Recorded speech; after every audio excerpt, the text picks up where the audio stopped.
قریش کے اعلیٰ گھرانوں کے چشم و چراغ نوجوان وہ آ رہے ہیں، محمد کے ہاتھ پر بیعت کر رہے ہیں، اسلام لا رہے ہیں صلی اللہ علیہ وسلم۔ انہوں نے دیکھا یہ ہمارے غلاموں میں بھی یہ آگ پھیل گئی، یہ تو سمجھیے کہ بارود کے اندر آگ لگ رہی ہے۔ یہ ابھی تک تو قانے تھے جو ظلم ہم کر رہے تھے اس پر، لیکن ان کے اندر اگر یہ ایمان اور اسلام کی دعوت اور تحریک ان میں پھیل گئی تو ہمارا اقتدار اور ہمارا یہ پورا نظام جو ہے یہ چوپٹ ہو جائے گا۔ یہ ہے وہ چیز جو میں نے کل آپ کو اقبال کا مصرع پڑھا سنایا تھا کہ نظام کہنا کے پاس بانو یہ مارز انقلاب میں ہے، beware of the revolution that is coming. لہذا اپنی پوری قوتوں کو جمع کرو اور کچل دو انہیں، مارو انہیں۔ یہ کام شروع ہوا ہے سن 5 سے، بلکہ 4 کہنا چاہیے، 4 سے لے کر 12 تک 8 برس اس کو کہتے ہیں پرسیکیوشن، فزیکل پرسیکیوشن، تشدد، مار پیٹ، جلانا، دہتے ہوئے انگاروں پر لٹانا، فاقے رکھنا، بھوکے رکھنا، ان کو ڈال دی گئی زنجیریں، گھروں میں بند کر دیا گیا نوجوانوں کو۔ حضرت عثمان کو چچا نے ان کے ایک چٹائی کے اندر لپیٹا اور دھونی دے دی، دم گھٹ رہا ہے، جان نکل رہی ہے۔ حضرت مصعب بن عمیر رضی اللہ تعالی عنہ، وہ نوجوان 200 درہم کا جوڑا ان کا سل کر آتا تھا شام سے تیار ہو کر، لباس معطر ہوتا تھا، جدھر سے نکل گیا پوری گلی جو ہے وہ معطر ہو گئی، انگلیاں اٹھ رہی ہیں، وہ جا رہا ہے مصعب، یہ خوشبو اس کی ہے۔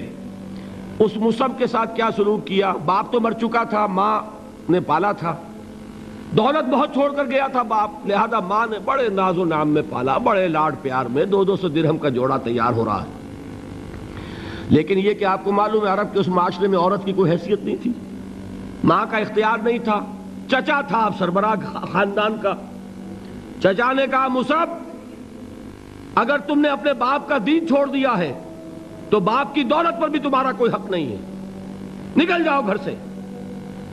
اس نے یہ سوچا تھا کہ مصعب کے ہوش ٹھکانے آ جائیں گے، دن میں تارے نظر آ جائیں گے، ناز و نام میں پلا ہوا، گھر سے نکل کے جائے گا کہاں، یہ سارا نشہ جو ہے توحید کا یہ حیران ہو جائے گا۔ حضرت مصعب کا جواب بالکل برعکس تھا، اچھا ٹھیک ہے چچا جان، میں گھر چھوڑتا ہوں۔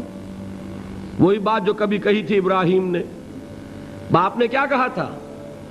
واجرنی ملیہ، جاؤ چلے جاؤ، دفع ہو جاؤ میری نگاہوں سے۔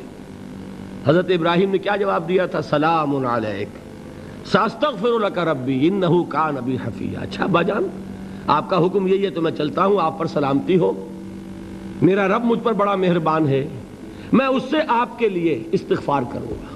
چل دی۔ یہی جو ہے حضرت ابراہیمی کی نسل ہے نا قریش۔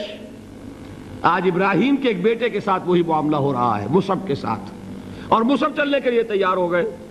چچا نے سوچا، میں سمجھتا تھا کہ ہوش ٹھکانے آ جائیں گے، یہ تو تیار ہو گیا نکلنے کے لیے۔ غصے میں آ کے اگلی بات کہی، یہ کپڑے جو پہنے ہوئے تم نے یہ بھی اسی مشرک باپ کی کمائی کے ہیں، اتارو ان کو۔ وہیں کپڑے اتارے، مادر زاد برہنہ گھر سے نکالے گئے، ماں کے پاس پہنچے، ماں نے آنکھوں پر ہاتھ رکھے، مصعب کیا ہوا؟ کہ ماں سے کہتے ہیں کہ ماں میں موحد ہو گیا ہوں، اور وہاں سے گئے، پھر حضور کی خدمت میں کپڑے کہیں سے مانگے ہوں گے۔ یہ مصعب ہیں 200 درہم کا جوڑا پہننے والے، جب حضور پر مدینے کے 12 افراد ایمان لائے تھے، بیعت عقبہ اولیٰ ہوئی، انہوں نے کہا کہ حضور ہمیں کوئی شخص اپنا ایسا شاگرد دیجئے جو ہمیں قرآن پڑھا سکے۔ حضور نے حکم دیا مصعب جاؤ، اب مدینے جاؤ، یثرب جاؤ، یثرب والوں کو قرآن پڑھاؤ، انہیں تبلیغ کرو۔ مصعب گئے ہیں وہاں، 1 سال کی کمائی 75 افراد لا کر حضور کے جھولی میں اگلے سال ڈال دیے کہ حضور یہ میری 1 سال کی کمائی ہے۔ 72 مرد 3 عورتیں، انہوں نے وہ بیعت کی تھی، بیعت عقبہ ثانیہ، جس کے الفاظ کل میں نے آپ کو سنائے تھے، بایعنا رسول اللہ صلی اللہ علیہ وسلم علی السمع والطاعت فی العسر والیسر والمنشط والمکرہ وعلی اثرۃ علینا وعلی لا ننازع الامر اہلہ وعلی ان نقول بالحق اینما کنا لا نخاف فی اللہ لومۃ لائم۔ یہ 72 مرد تھے مدینے کے جنہوں نے یہ بیعت کی۔ پھر انہوں نے ریکویسٹ کی کہ حضور اب آپ ہمارے ہاں تشریف لائیے، ہم اگر یہ مکے والے وہاں حملہ کریں گے تو ہم آپ کی حفاظت کریں گے جیسے کہ اپنے اہل و عیال کی کرتے ہیں۔ بہرحال وہ مصعب بن عمیر ہیں جو غزوہ احد میں شہید ہوئے، اور جب شہید ہوئے تو ان کے جسم پر صرف ایک چادر تھی۔ ایک بات تو یہ نوٹ کیجئے، موضوع سے ذرا بات تھوڑی ادھر ادھر جا رہی ہے، لیکن یہی چیزیں ہیں اصل میں کہ جو ہمارے دلوں کو منور کرنے والی ہیں نور ایمان سے۔ وہ علم بردار تھے غزوہ احد میں، جھنڈا مسلمانوں کا ان کے پاس تھا۔ ایک ہاتھ پر ایک شانے پر وار پڑا، ہاتھ کٹ گیا، دوسرے سے تھاما، دوسرے پہ کٹ گیا، اب دونوں حصوں کے بچے ہوئے ٹکڑوں سے جھنڈے کو تھاما، گرنے نہیں دیا، یہاں تک کہ شہید ہو گئے۔ گرے ہیں تو جھنڈا گرا ہے۔ شکل میں حضور سے بہت مشابہ تھے، خبر اڑ گئی کہ محمد شہید ہو گئے صلی اللہ علیہ وسلم۔ یہ مصعب بن عمیر کا واقعہ ہے۔ جب ان کو اب دفن کرنے کا وقت آیا، اور شہید کے لیے کفن جو ہے اس کا وہی لباس ہوتا ہے جو شہادت کے وقت ہو، حضور کے سامنے ایک پرابلم پیش کیا گیا۔ حضور، مصعب کے جسم پر تو ایک چادر تھی، اور وہ چادر بھی اتنی چھوٹی ہے، یعنی 2 گز کی چادر بھی نہیں ہے، اس سے اگر سر ڈھانپتے ہیں مصعب کا تو پیر کھل جاتے ہیں، پیر ڈھانپتے ہیں تو سر کھلتا ہے، کیا کریں؟